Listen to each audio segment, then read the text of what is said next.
Investor sentiment looks mixed. Gold struggles for direction. Wall Street stocks rallied on Tuesday, with the Dow adding more than 800 points at the open before pulling back slightly.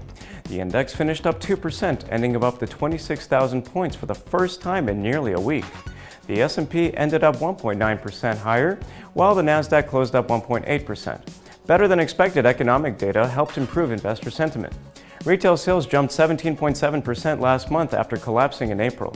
Excluding cars and auto parts, sales increased by 12.4%. Industrial production and capacity utilization also rebounded decently from sharp declines in April. Asian stocks on Wednesday were mostly higher, even as the International Monetary Fund warned that the global economy is set to see a more significant contraction than previously forecast. Japan's Nikkei 225 shed 0.56% after the official report showed that Japan's exports plunged 28.3% year-on-year in May. Despite the rising tensions along the Korean peninsula, South Korea's Kospi gained 0.14%. Overall, the MSCI Asia ex-Japan index was 0.34% higher. In Europe, stocks pushed higher on Wednesday as investors shrugged off worrying coronavirus outbreaks in Beijing and the US, and rising geopolitical tensions between China and India and the two Koreas. Market participants focused on their hopes for global stimulus and economic recovery. As a result, the Stoxx Europe 600 index rose 0.9%, the German DAX 30 gained 0.7%, and the French CAC 40 rose 1.2%. Overnight, U.S. stock markets were mostly lower as investors monitored increased coronavirus cases amid worries that U.S. stocks are overvalued. The Dow Jones Industrial Average finished down 0.7%, the broad-based S&P 500 lost 0.4%, and the Nasdaq Composite Index added 0.2%.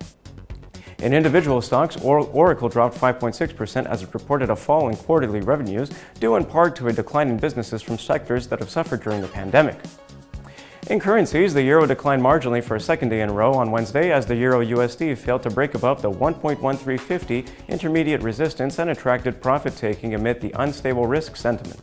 Still, the downside potential in prices looks limited as the common currency manages to hold above the 1.12 handle so far.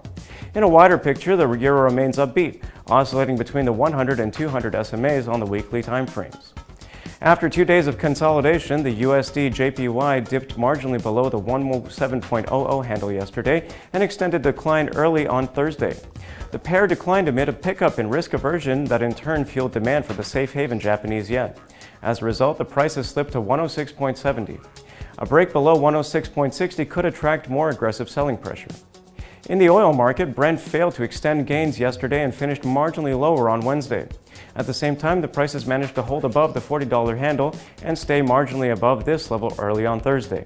The Energy Information Administration reported on Wednesday that U.S. crude inventories rose by 1.2 million barrels for the week ended June 12th, versus negative 3.5 million barrels expected. As a reminder, the American Petroleum Institute on Tuesday reported a rise of nearly 3.9 million barrels. Meanwhile, the monthly report released from the OPEC showed that the producers forecast global oil demand will decline in the second half of the year, but at a much slower pace than in the first. Gold prices have remained flat since the start of the week, settling around $1,725. The precious metal struggles for direction amid mixed sentiment surrounding risky assets because of contradictory factors. On one hand, markets are supported by hopes that the economic recovery amid better than expected data out of the U.S.